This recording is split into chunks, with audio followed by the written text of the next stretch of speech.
Ini adalah penampakan kedelai yang baru didatangkan dari pasar.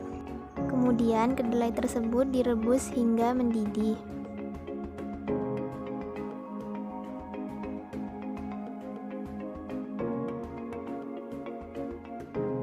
Kemudian kedelai mengalami proses penggilingan. Proses ini bertujuan untuk pelepasan kulit ari dari kedelai. Pada tahap ini, kedelai dimasukkan secara sedikit demi sedikit untuk hasil yang lebih optimal. Untuk proses industri ini, pelepasan kulit ari masih menggunakan alat tradisional yang buatan sendiri.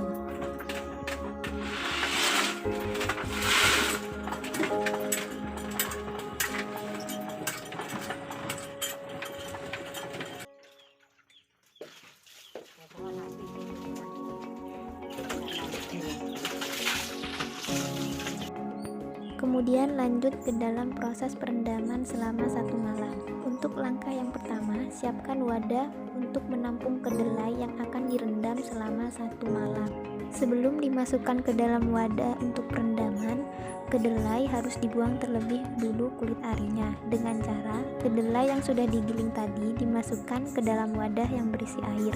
Kemudian aduk-aduk kedelai. Dengan begitu, kotoran dan kulit ari akan mengapung di atas sehingga akan mempermudah untuk proses pembuangan. Selain itu, dalam proses ini juga akan membantu membersihkan kedelai dari lendir-lendir.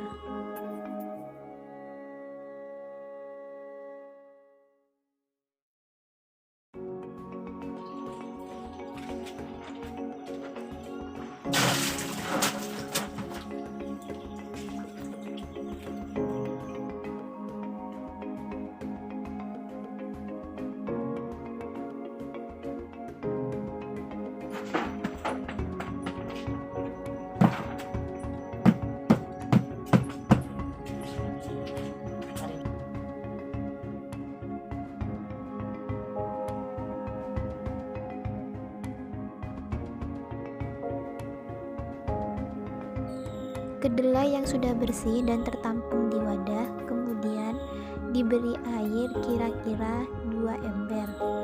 Baru kemudian ditutup dan didiamkan selama 1 malam.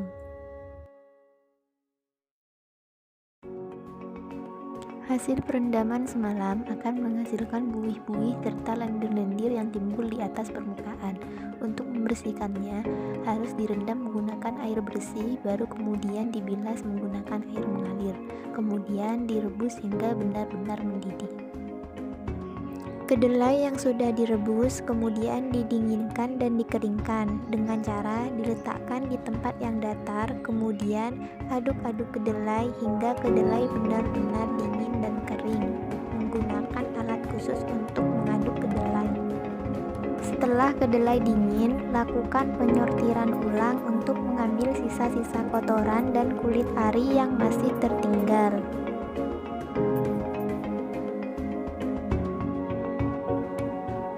Langkah selanjutnya yaitu pemberian inokulum mikroba secara sengaja, yakni dengan penaburan ragi. Peragian ini bertujuan untuk membuat biji kedelai agar dapat menyatu dengan sempurna satu sama lain. Setelah peragian, aduk-aduk kedelai. Proses ini bertujuan agar kedelai dan ragi dapat bercampur secara sempurna.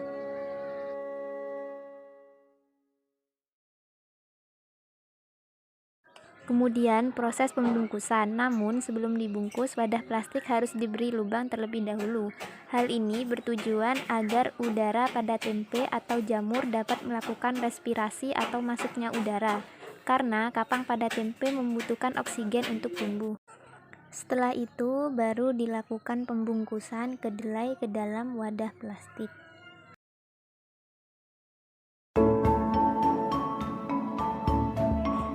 Setelah pembungkusan, kedelai kemudian diletakkan di dalam lemari khusus, di mana lemari tersebut terdapat lampu di tengah-tengahnya. Menurut pemilik industri tempe ini, lampu tersebut diletakkan di tengah agar dapat membuat tempe dapat matang lebih cepat. Mikroba yang terdapat terdapat dalam tempe ada dua, yaitu Rhizopus oryzae dan Rhizopus oligospirus.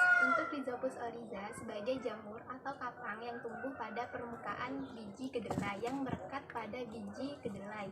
Biasanya berwarna putih karena jamur tersebut menghasilkan enzim-enzim yang mampu merombak senyawa organik kompleks menjadi senyawa yang lebih sederhana.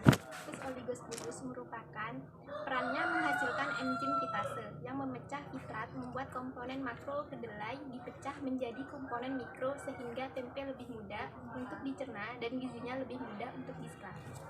Metabolit yang dihasilkan termasuk ke dalam primer, yaitu asam laktat. Asam laktat berperan dari proses perendaman hingga proses fermentasi selesai, berfungsi untuk mengubah karbohidrat menjadi energi. Manfaat asam laktat dalam tubuh diantaranya adalah manfaatnya satu, untuk mencegah infeksi pada usus. Yang kedua, untuk mengontrol kadar kolesterol dalam darah. Yang ketiga, untuk meningkatkan nilai nutrisi makanan. Yang keempat, untuk mencegah beberapa jenis kanker.